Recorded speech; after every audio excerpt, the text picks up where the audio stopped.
জুলাই অভ্যুত্থানে নেতৃত্বদানকারী প্ল্যাটফর্ম বৈষম্য বিরোধী ছাত্র আন্দোলনের সকল কার্যক্রম থেকে সরে যাওয়ার ঘোষণা দিয়েছেন সংগঠনটির মুখপাত্র উমামা ফাতেমা।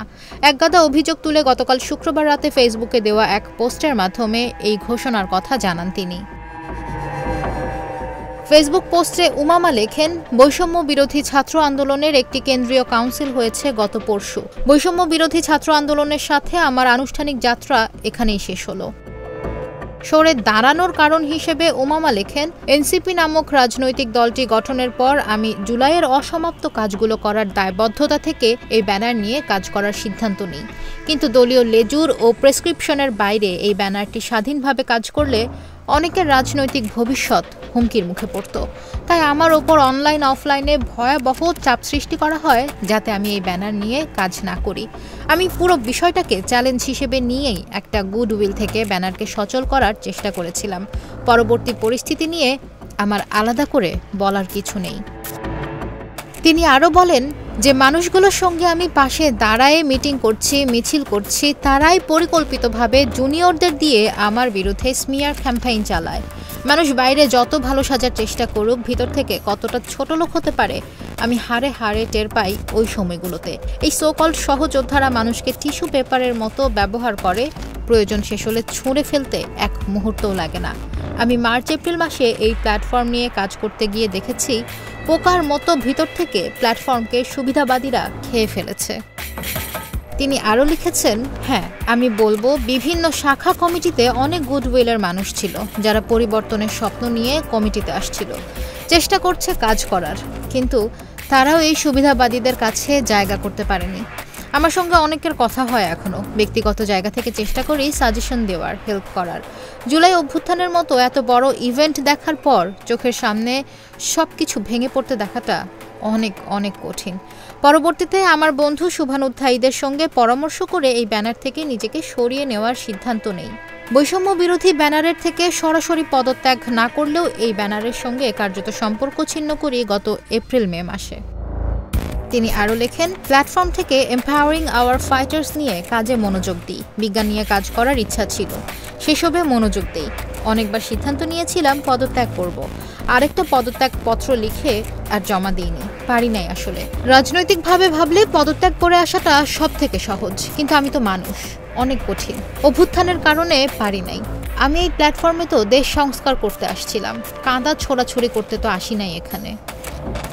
উমামা লেখেন, জেলা উপজেলার অনিয়মের খবর আসতো, শুধু সাংবাদিকদের কল আসতো।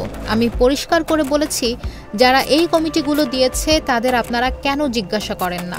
যাদের সাইনে কমিটি হচ্ছে তাদের মুখের সামনে মাইক ধরেন না কেন?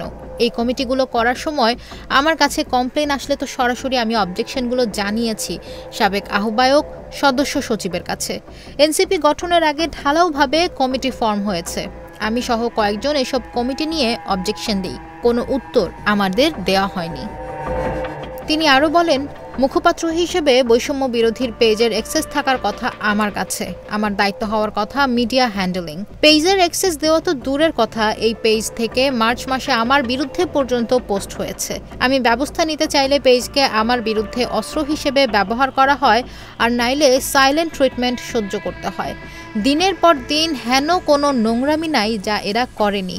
জুলাইয়ের পরে এই পরিস্থিতিগুলো ডিল করতে গিয়ে মার্চ এপ্রিল মাসে আমি মানসিকভাবে বিপর্যস্ত হয়ে যাই। যাদের সঙ্গে কাজ করতে চাচ্ছিলাম তারাও হেয়ার রোডের আশায় তাকিয়ে থাকতো, একদিকে আমার কথার সঙ্গে তাল মেলাতো, অন্যদিকে রাতের বেলা হেয়ার রোডে গিয়ে পদবি নিয়ে বার্গেইনিং করতো। সব খবর আমি পেতাম।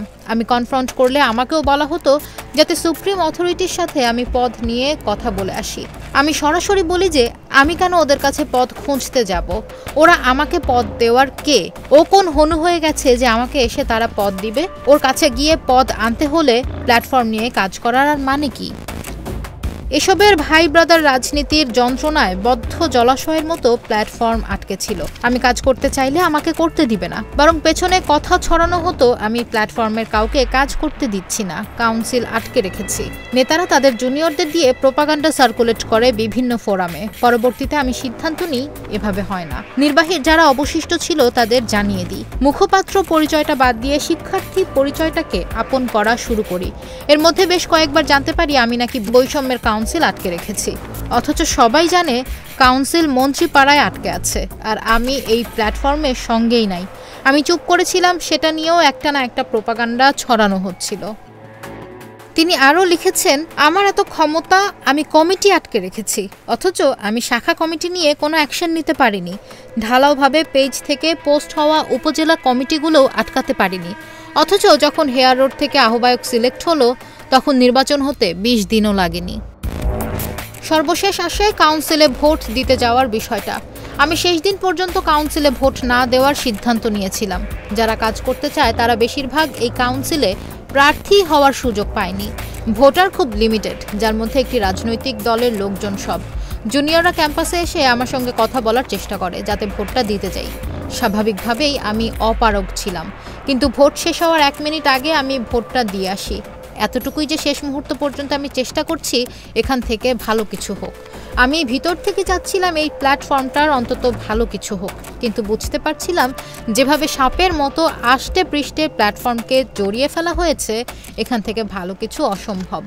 এই নির্বাচনে কিছু প্রার্থী ছিল যাদের কাজ করার সত্যিকার ইচ্ছা ছিল। আমি ওই সাপোর্টটা দেওয়ার চেষ্টা করছি, তবে রাতের বেলা ফলাফলের পর দেখলাম নির্বাচনে অংশ না নেওয়া একজন এসে মেম্বার হয়ে গেছে কাউন্সিলের। এসব দেখে আমি অত্যন্ত লজ্জিত। সেই একই স্বেচ্ছাচারিতা, স্ট্যান্ডবাজি, ভাই ব্রাদার কোরামের খেলা। এখন বোধ করি এই প্ল্যাটফর্মের ভবিষ্যৎ অন্ধকার। বৈষম্য বিরোধীর প্ল্যাটফর্ম থেকে সরে যাওয়ার ঘোষণা দিয়ে উমামা লেখেন, অভ্যুত্থানের কথা চিন্তা করে আমি এই প্ল্যাটফর্ম থেকে সকল ধরনের সমর্থন ও কাউন্সিলে প্রদত্ত ভোট প্রত্যাহার করলাম। আমি অত্যন্ত অশান্তিতে আছি। অভ্যুত্থান যেমন স্বপ্ন দেখিয়েছে, গোষ্ঠী স্বার্থে এই প্ল্যাটফর্ম একইভাবে বহু মানুষের স্বপ্ন ও সময় নষ্ট করেছে। আমি অভ্যুত্থানের স্বপ্নকে রক্ষার জন্য এই প্ল্যাটফর্মে গিয়েছিলাম। প্ল্যাটফর্মে যাওয়ার আগে আমাকে প্রতিশ্রুতি দেওয়া হয়েছিল আমি স্বাধীনভাবে কাজ করতে পারবো, কিন্তু প্ল্যাটফর্মের মুখপাত্র হিসেবে যাওয়ার পরেই টের পাই সংস্কার, জুলাই, শহীদ, আহত এসব মুখের বুলি মাত্র। শুধু আমি না, অনেক ছাত্ররাই পরিবর্তনের স্বপ্ন নিয়ে প্ল্যাটফর্মের সঙ্গে যুক্ত হয়েছিল। সবার সঙ্গে শুধু ছলনা হয়েছে। যারা আমাকে কষ্ট দিয়েছে, আমার সঙ্গে নোংরামি করেছে, এতগুলা মাস অভ্যুত্থানকে বাজার দরে কেনা বেচা করেছে, তাদের আমি কখনো ক্ষমা করব না। আমি রুহের ভেতর থেকে বদদোয়া দিচ্ছি এই মোনাফেকদের। রাজনৈতিকভাবে চাইলে অনেক সুবিধা আমি নিতে পারতাম, কিন্তু পারি নাই, আসে নাই ভেতর থেকে। অনেক বেশি মানুষ মারা গেছে। আসলে এতগুলা সন্তান এতিম হইছে, মেয়েরা বিধবা হইছে, বাবা মা সন্তান হারা হইছে। আমি পারি নাই এসবকে পলিটিক্যালি ক্যাশ করতে। আমি গত 8-9 মাসকে ঝেড়ে ফেলে সামনে আগাতে চাই। অনেক ভালো ছেলেপেলেকে এই প্ল্যাটফর্মে আমি দেখেছি, গুডউইল আছে যাদের। আমি পরামর্শ দিব, আপনারা সবাই যাতে পড়ার টেবিলে মনোযোগ দেন, কাজে মনোযোগ দেন। আমি ভেঙে পড়ছি না, গুছিয়ে আনছি সবকিছু। ফি আমানিল্লাহ।